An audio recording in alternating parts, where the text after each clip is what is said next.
रत्नागिरी में राजनीतिक हलचल तेज हो गई है। भास्कर जाधव ने बड़ा बयान देते हुए आरोप लगाया कि उद्धव ठाकरे को जानबूझकर परेशान किया जा रहा है। उन्होंने राजन साल्वी पर भी निशाना साधते हुए सवाल किया कि अगर वे इतने निष्ठावान थे तो भाजपा में शामिल क्यों नहीं हुए। साथ ही उन्होंने ये भी कहा कि आज भी एक टाइगर जिंदा है और वे है उद्धव ठाकरे। जाधव ने साफ शब्दों में कहा कि उद्धव ठाकरे के खिलाफ साजिश रची जा रही है, लेकिन वे झुकने वालों में से नहीं है। राजनीतिक उठापटक के बीच अब वे आगे क्या होगा, इस पर सबकी नजरें टिकी हुई है। नाही, एकंदरीत बघत असताना आज राजन साळवींचा प्रवेश नक्की असं तुम्ही मला सांगताय।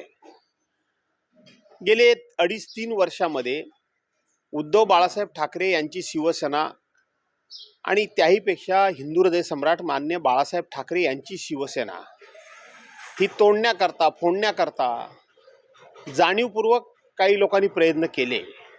आणि आपण जर बारकाईने बघितलं असाल तर रोज एक उद्धव साहेबांबरोबर असलेला माणूस हा यानं त्या मार्गानं आपल्या गळाला लावायचं काम हे सातत्यानं सुरू आहे।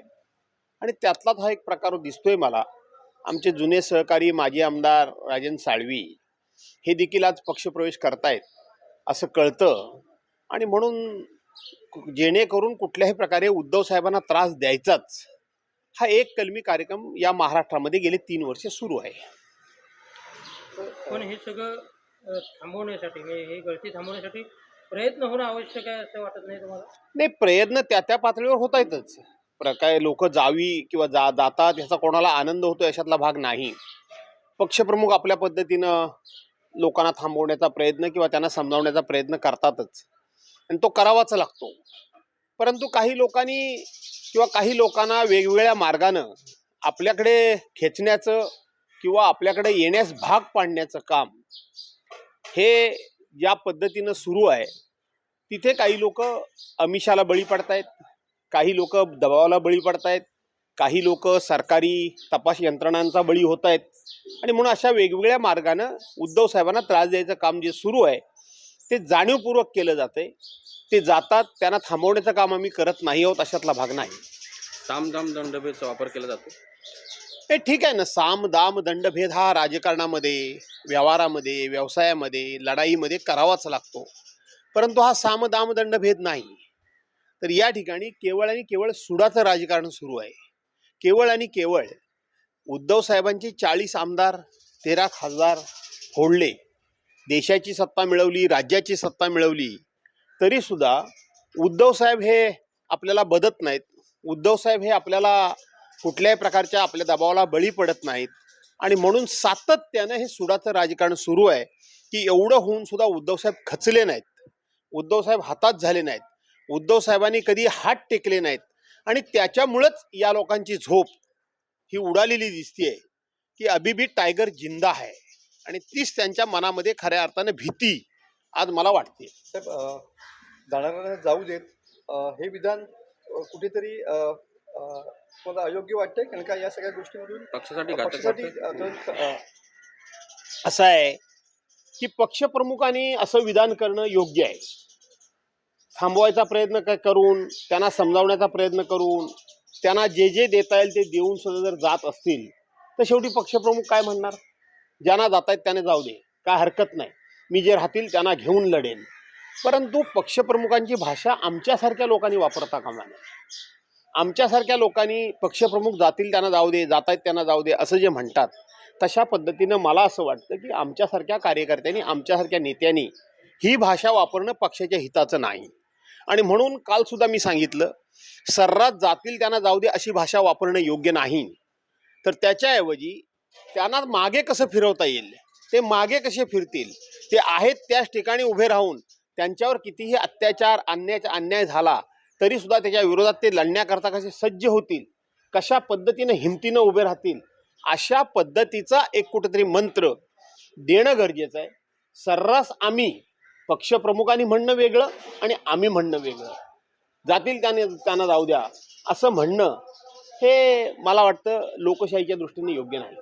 सर, हम करे तो रामलीला, तुम करे तो रामलीला, हम करे तो कार्यक्रम ढिला, असे दुहेरी मापदंड योग्य नाहीत असं जितेंद्र आव्हाडांनी ट्विट केले संजय राऊतांच्या वक्तव्यावरती.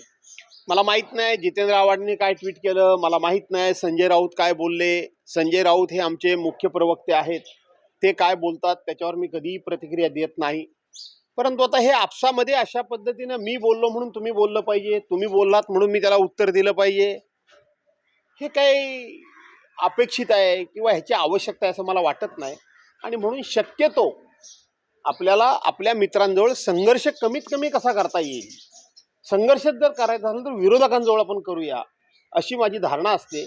परंतु दोन्ही नेत्यांनी काय बोलले ह्याच्याकडे हे मला माहीत नाही, त्याच्यावर मी काय भाष्य करू इच्छित नाही. तर काल नितेश राणे असं म्हणाले की सिंधुदुर्गात फक्त महायुतीच्याच नेत्यांना निधी दिला जाईल, यापुढे लिस्ट मी वाचूनच मंजूर करणार आहे. कोणातरी चांगल्या माणसाबद्दल काहीतरी विचारा. सर, ज्या पद्धतीने सध्या ऑपरेशन टायगर सुरू असलेलं पाहायला मिळतंय, यामुळे एक एक शिलेदार कमी होताना या ठिकाणी पाहायला मिळते उद्धव ठाकरे गटात. असं आहे, ऑपरेशन टायगर म्हणजे काय? ऑपरेशन टायगर म्हणजे उद्धव बाळासाहेब ठाकरेंच्या पक्षाचे लोक, त्यांचे आजी माजी लोकप्रतिनिधी फोडणं म्हणजे ऑपरेशन टायगर असा त्याचा अर्थ होतोय. मला या गोष्टीचा नक्की आनंद आहे, मला अभिमान वाटतो उद्धव बाळासाहेब ठाकरे यांचा. कारण त्यांचे 40 आमदार फोडले, 13 खासदार फोडले, अनेक नगरसेवक आजी माजी नगरसेवक फोडले, अनेक पक्षाचे पदाधिकारी फोडले, तरीसुद्धा त्यांची माणसं फोडण्याकरता म्हणून टायगर ऑपरेशन म्हणावं लागतं.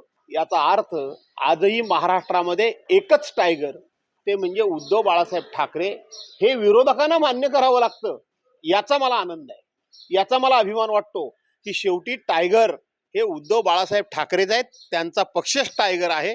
आणि म्हणून पक्ष फुटताना जरी वाईट वाटत असलं तरी ज्यावेळेला टायगर ऑपरेशन म्हणतात त्यावेळेला टायगर म्हणून उद्धव साहेबांचाच उल्लेख करतात, याचा मला अभिमान वाटतो. ज्यांच्या पक्षातली माणसं जातील ती गेली म्हणून त्यांना फार काय खेद वाटणार नाही, ज्यांच्या पक्षात जातील त्यांच्या पक्षात ती लोक आली म्हणून त्यांना काय आनंद फार काय आनंद वाटणार नाही.